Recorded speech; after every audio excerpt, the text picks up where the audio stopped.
Number MCQ।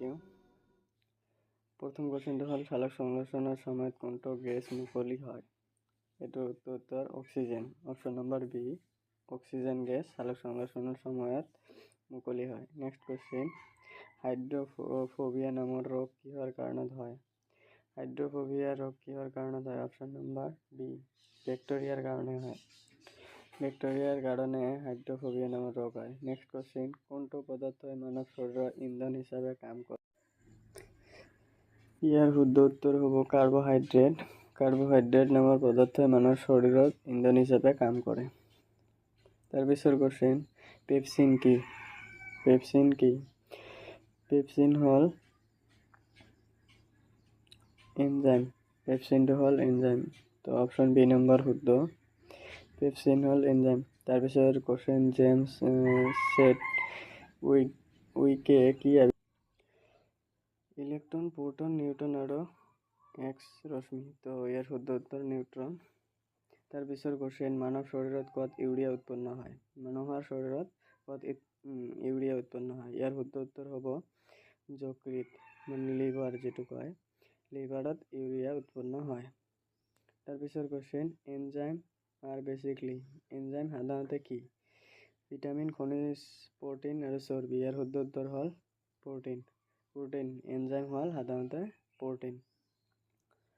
ইয়াৰ পিছৰ question, ৰূপৰ পাৰমাণবিক সংখ্যা কি? কিমান? ৰূপৰ পাৰমাণবিক সংখ্যা কিমান? ইয়াৰ ৰূপৰ পাৰমাণবিক সংখ্যা হ'ল 47।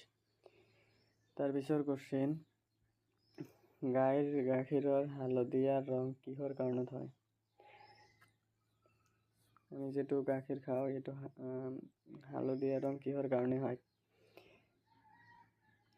কেৰোটিনৰ বাবে গাইৰ গাখীৰৰ ৰং হালধীয়া হয়। তাৰপিছৰ কোশ্চেন, ভাৰতৰ ৰাষ্ট্ৰীয় বিজ্ঞান দিৱস কোন তাৰিখে উদযাপন কৰা হয়? 28 ফেব্ৰুৱাৰী তাৰিখে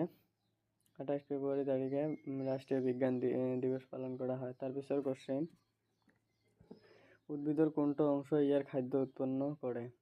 কাণ্ড, শিপা, ফ্লোয়েম, পাত? সেইটো সকলোৱে জানে, পাত। ইম্পৰ্টেণ্ট কোশ্চেন, এইবিলাকে পৰীক্ষাত আহে। পানীৰ উতলাংক কিমান? পানীৰ উতলাংক কিমান? পানীৰ উতলাংক 100 ডিগ্ৰী চেলচিয়াছ। এইবিলাকে আচলতে পৰীক্ষাত আহে, কিন্তু এইবিলাকে খেলি মেলি লাগি যায় পৰীক্ষাত অপশ্যন চাই। তো ভালদৰে মন কৰিব আৰু পঢ়িব। তাৰপিছৰ কোশ্চেন, কোনটো অংগই নিউমোনিয়া ৰোগৰ দ্বাৰা প্ৰভাৱিত হয়? তো ইয়াৰ শুদ্ধ উত্তৰ হ'ল হাঁওফাঁও। Option number C. Option number চিটো হ'ব ইয়াৰ শুদ্ধ উত্তৰ। তাৰপিছৰ কোশ্চেন, লোহিত ৰক্ত কণিকা ক'ত তৈয়াৰ হয়? লোহিত ৰক্ত কণিকা ক'ত তৈয়াৰ হয়? ইয়াৰ শুদ্ধ উত্তৰ হাড়ৰ মজ্জাত লোহিত ৰক্ত কণিকা তৈয়াৰ হয়। তাৰপিছৰ কোশ্চেন, মানুহৰ বাবে স্বাভাৱিক ৰক্তচাপ কিমান গণ্য কৰা হয়? মানুহৰ ৰক্তচাপ কিমান থাকিলে নৰ্মাল থাকে মানে? ইয়াৰ শুদ্ধ উত্তৰ 120/80। অপশ্যন চি নম্বৰটো শুদ্ধ উত্তৰ। তাৰপিছৰ কোশ্চেন, কোনটো ভিটামিনৰ অভাৱৰ বাবে তেজ গোট মাৰে বা নাখায়? ইয়াৰ শুদ্ধ উত্তৰ ভিটামিন কে। ভিটামিন কে অভাৱত তেজ গোট নাখায়। সাধাৰণ নিমখৰ ৰাসায়নিক নাম কি? সাধাৰণ যিবিলাক নিমখ আছে সেইবিলাকৰ নাম কি? Sodium chloride. মনত ৰাখিব, ছডিয়াম ক্লৰাইড। অপশ্যন বি নম্বৰটো শুদ্ধ উত্তৰ। তাৰপিছত, ব্ৰোঞ্জ এটা মিশ্ৰ ধাতু।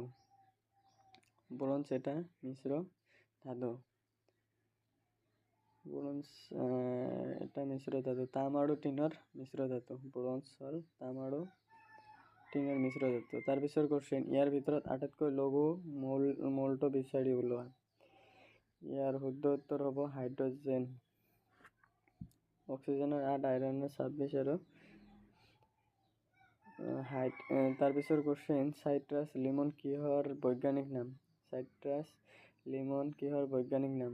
কাজি নেমুৰ বৈজ্ঞানিক নাম হ'ল চাইট্ৰাছ লিমন। পাচনত কোনটো এচিড ব্যৱহাৰ কৰা হয়? তো ইয়াৰ শুদ্ধ উত্তৰ হ'ব হাইড্ৰক্লৰিক এচিড পাচনৰ এচিড। কোনটো গ্ৰন্থিৰ পৰা চকু পানী ওলায়? আমালোকৰ যিটো চকু পানী ওলায় এইটো কিহৰ বাবে মানে ওলায়? সেইটো হ'ল লেক্ট্ৰিমাল গ্ৰন্থি ময়ো নাজানো। তাৰপিছৰ কোৱেশ্চন, মানৱ শৰীৰত পাজাৰৰ মুঠ সংখ্যা কিমান? এইটো হ'ল 24টা মানৱ শৰীৰত 24টা পাজাৰৰ গ্ৰন্থি। তাৰপিছৰ কোৱেশ্চন, ছালৰ ৰং কিহৰ উপস্থিতিৰ বাবে হয়? ছালৰ ৰং কিহৰ উপস্থিতিৰ বাবে হয়? এইটো হ'ল মেলেনিনৰ বাবে ছালৰ ৰং হয়। তাৰপিছৰ কোৱেশ্চন, পোহৰৰ গতি কোনে জুখিছিল? ইয়াৰ উত্তৰ হ'ল ৰোমৰ হ'ল পোহৰৰ গতি জোখা যন্ত্ৰ। জে থমছনে কি আৱিষ্কাৰ কৰিছিল? থমছনে কি আৱিষ্কাৰ কৰিছিল? এইটো হ'ল ইলেক্ট্ৰন। মনত ৰাখিব, ইম্পৰ্টেণ্ট কোৱেশ্চন হয়। জে থমছনে ইলেক্ট্ৰন আৱিষ্কাৰ কৰিছিল। তাৰপিছৰ কোৱেশ্চন, পানীৰ বিশুদ্ধ কৰাৰ বাবে কোনটো ৰাসায়নিক পদাৰ্থ ব্যৱহাৰ কৰা হয়? পানী বিশুদ্ধ কৰিবৰ কাৰণে কোনটো ৰাসায়নিক পদাৰ্থ ব্যৱহাৰ কৰা হয়? ইয়াৰ শুদ্ধ উত্তৰ হ'ল chlorine. Option number C, chlorine. সাধাৰণতে বৈদ্যুতিক বাল্বত কোনটো গেছ থাকে? Helium, fluorine, nitrogen, oxygen. তো এইটো ইম্পৰ্টেণ্ট কোৱেশ্চন হয়। ইয়াৰ উত্তৰ হ'ল নাইট্ৰজেন গেছ থাকে বৈদ্যুতিক বাল্বৰ ভিতৰত যেটো আৰু। টাৰ্টাৰিক এচিড ক'ত পোৱা যায়? নেমু, আপেল, আঙুৰ, বিলাহী। এইটো হ'ল অপশ্যন নম্বৰ চি, আঙুৰত পোৱা যায়। টাৰ্টাৰিক এচিড আঙুৰত পোৱা যায়। তাৰপিছৰ কোৱেশ্চন, মানুহৰ জীৱনকালত কিমানটা দাঁত দুবাৰ বিকশিত হয়? দুইবাৰকৈ কৈছে। এটা পৰে 20টা। অপশ্যন নম্বৰ বি, উত্তৰ হ'ব 20টা। পানীৰ তলত থকা বস্তু ধৰা পেলাবলৈ কোনটো যন্ত্ৰ ব্যৱহাৰ কৰা হয়? ইয়াৰ শুদ্ধ উত্তৰ হ'ব ছানাৰ হ'ব ইয়াৰ শুদ্ধ উত্তৰ।